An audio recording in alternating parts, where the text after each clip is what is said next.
Tony from Aswad, a pleasure to meet you. Hello. Hi, how you doing, bro? Good morning, good morning, good morning. Good morning. So thank you so much for coming in. We're starting with Don't Turn Around, and I bought this on a 7-inch record with my pocket money. And I remember getting it from Woolworths in 1988, wasn't it? Yes, 1988. That song is really special to us because we've been around for years playing live, and a lot of the major bands out there knew of us.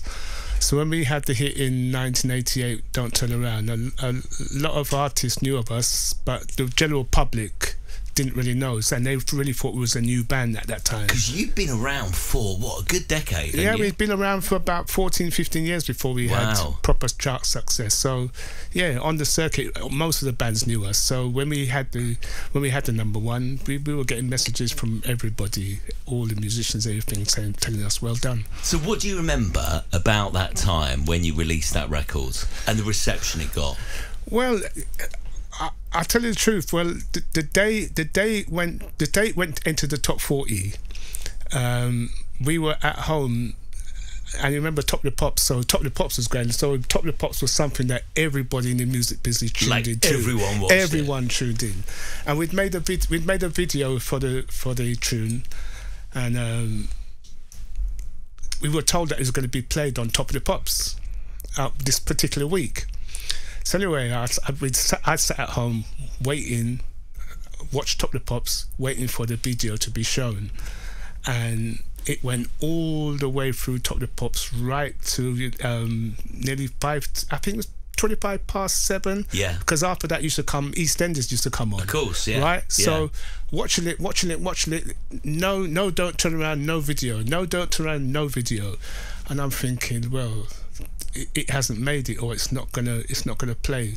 So I just about got up to go and get a cup of tea or something, and all of a sudden I heard the start of the tune, and I turned back at the TV, and it was basically the credits of Top of the Pops coming down with the video behind it. I went, it made it, it's got there. And then basically from there, within 3 weeks it had climbed.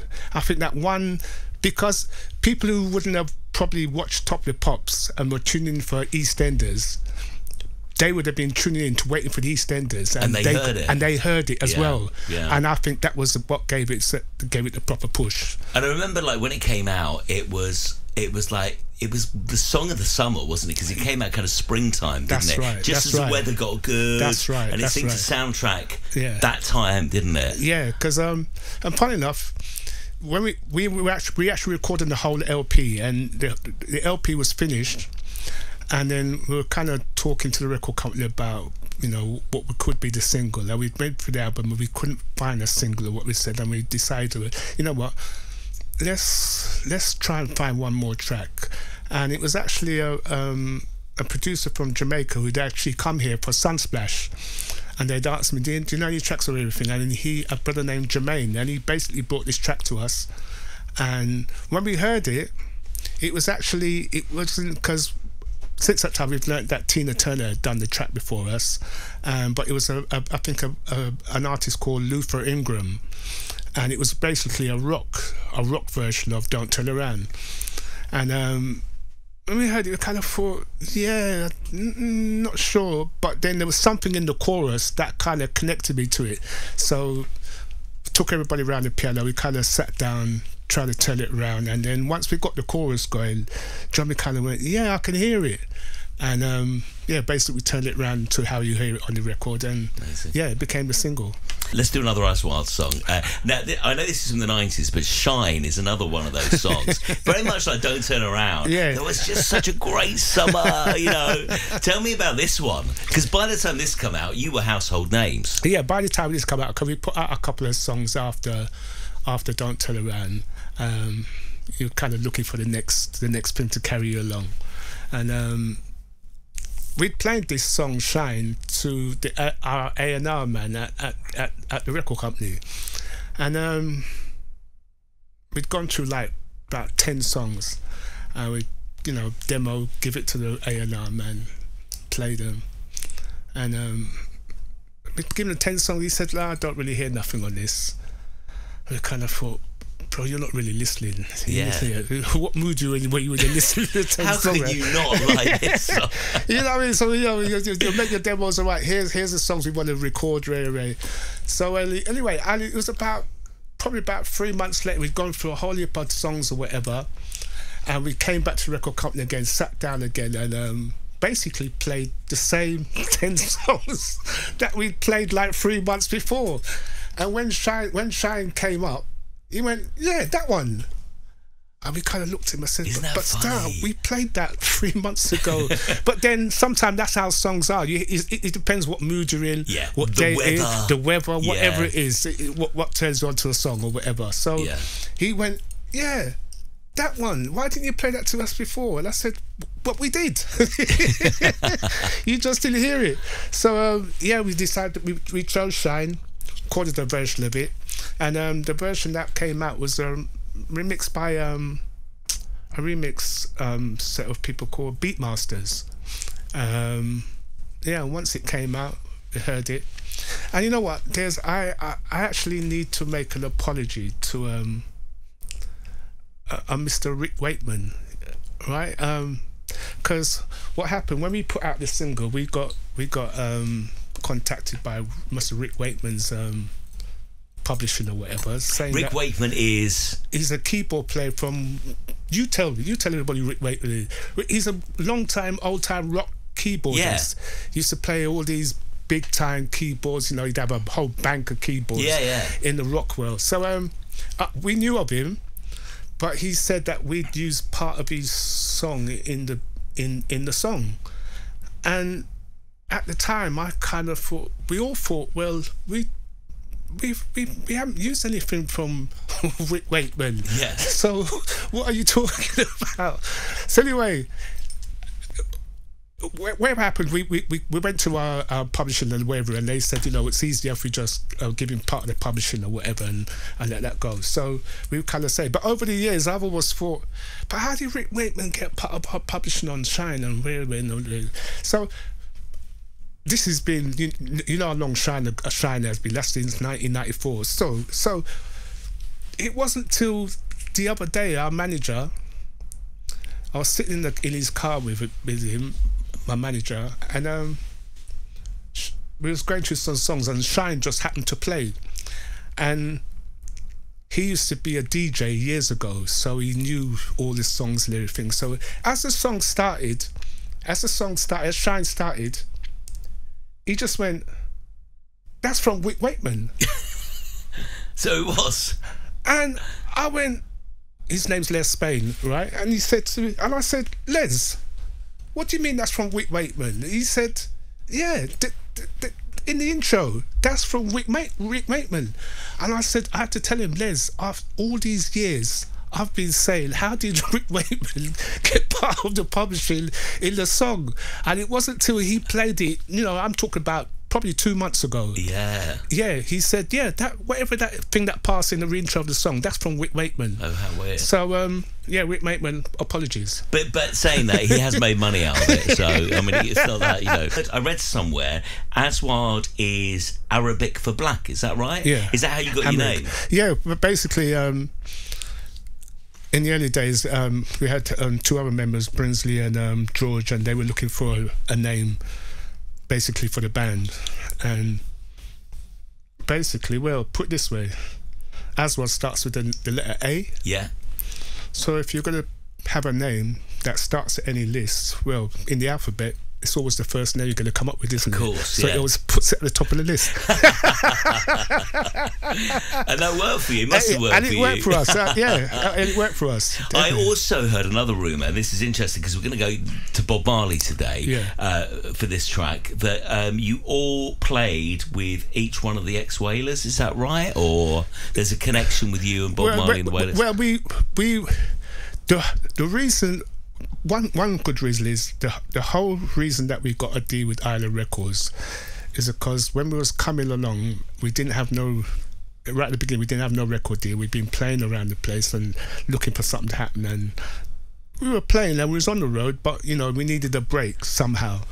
And it was because Bob Marley was on Island Records why we even decided to go to Isla Records and basically ask if we could get a recording contract.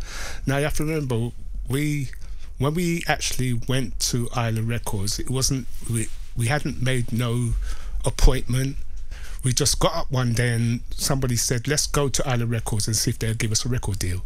So basically, I think it was 6 or 7 of us just got in the car, drove to Isla Records in Hammersmith, turned up a reception, and basically said, can we speak to anybody who has anything to do with recording contracts or whatever. Wow, so it was like a cold call. It was a cold call. We just rocked up,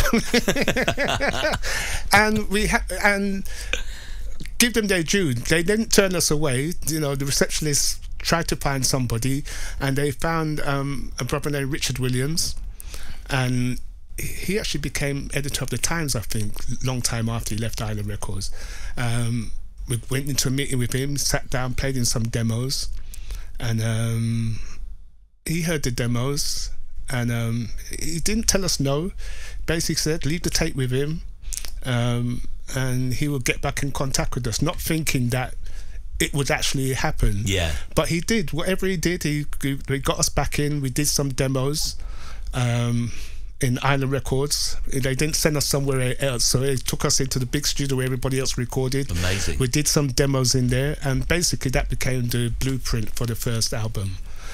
And yeah, so that was the reason why we went to Isla Records in the first place, but because we knew Bob Marley and the Wailers were on there, and if they're there, then they must can help us. Amazing. And it worked. And it did work. It did work. Like you said, it was a cold call, but like I said, sometimes you just have to take your chances and see what happens. And why have you put this Bob Marley song on the list? Well, basically, I could have put. There's lots of Bob Marley songs that I could have put in it, but you know, people always talk about reggae music, and it you know. What is reggae music? What does it talk about? Well, a lot of the times it's talking about social comments. How we knew what was going on in Jamaica in our early days was from what was on record. When we heard all the records from Jamaica and listened to the lyrics, then they were talking about what happened in their place, which was one of the good things about us as a band. When we started, we weren't copying what was coming from Jamaica, even though we was using reggae music as a vehicle. We were talking about our situations here. Yeah. And when you're going to school, there's certain things you don't really learn about.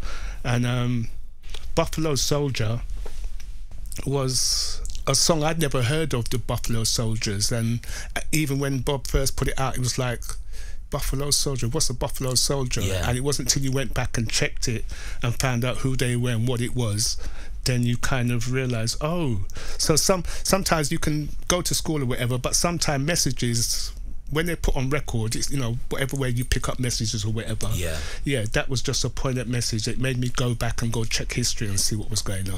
Brilliant. Yeah. Let's talk Phil Collins. Tony from Aswad is here. Yeah. Another Day in Paradise. Yeah. I remember this song back end of the 80s. I mean, you were by this time massive household name. Tell me about this record. Why you chosen this one? Well, why I chose Paradise, you know, like I said, like with Bob Marley always talked about social comments and whatever, and as a band, that's what we did as well.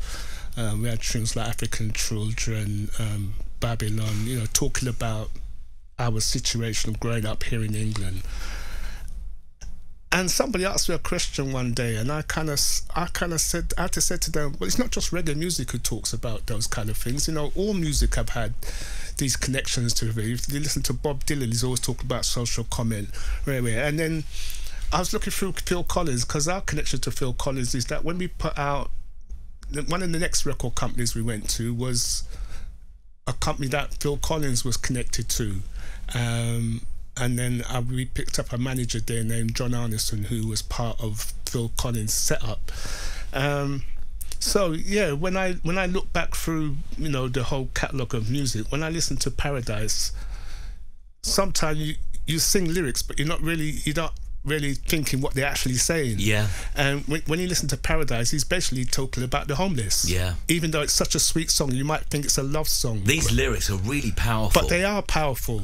And yeah, that was the reason I thought, yeah, you know what, let me pick that one. And do you know him? Have you met him? We've met Phil Collins over the years, but not really come and spoken to each other. But we know his management and the whole thing and connections between them. Yeah. Okay, great. How comes you've aged so well? Oh, don't say that. Honestly, I was watching old Top of the Pops footage the other day, and what moisturiser do you use? I need to know. You know, reggae music. Just keep loving music, star. That's what a great message. Yeah. I love that. Yeah. Soul to Soul, Back to Life. This was a game changer, wasn't it? I mean, this album, I'd never heard anything like this. I remember buying the CD. I mean, Jazzy B. That's right. Karen Wheeler. Karen Wheeler. Yeah, because I knew Jazzy B, or that whole. They had a whole movement before they were a band. They were like a sound system. And they used to play at this place, I think, in the West End somewhere called Africa House, and that was one of their residencies. So we, as a band, we were around at the time, but then there was Soul to Soul, and you just remember in our early days there wasn't that big like urban music scene here in England, and Soul to Soul, you had bands. I can't remember some of the bands, but you had a couple of English bands, soul bands that had hits or had tunes that people knew of.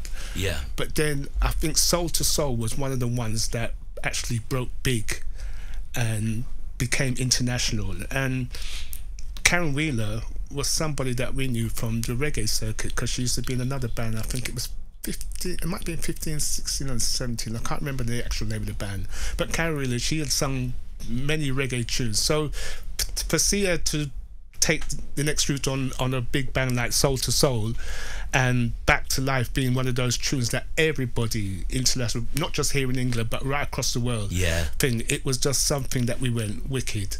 Yeah, so that's. And thinking about it, you know, Aswad, Soul to Soul, Eddie Grant, I remember around the kind of same time, late 80s. You guys really, I mean, there weren't, as you said, there weren't that many black musicians getting in the chart. You guys paved the way, didn't you? Was it a struggle? It was a definite struggle. Like I said, as a band, we've been playing for probably 15 years on the circuit. Remember, we did Glastonbury, right? We did Glastonbury in 1982. Yes. That's before we'd had any chart success or whatever. But what was that like? Oh, that was just crazy. I remember the day like it was yesterday. It was one of the biggest gigs we've done in those times. And when Glastonbury called us to come and play, we was almost like, what, you actually called us, Aswad, to come and play? And we played on the main stage that year. So that goes to show we were, as a band, we were out there already before the general public got to know us. So, and that was like 6 years before Don't Turn Around. Yeah, that was 6 years before we'd had any like top 40. Because when we put out songs before, and it probably got into like 60s or 72 in the British charts, but there was that top 40 that you had to break through. Once you break into that top 40, then you got exposed to a bigger audience. Virgin Radio.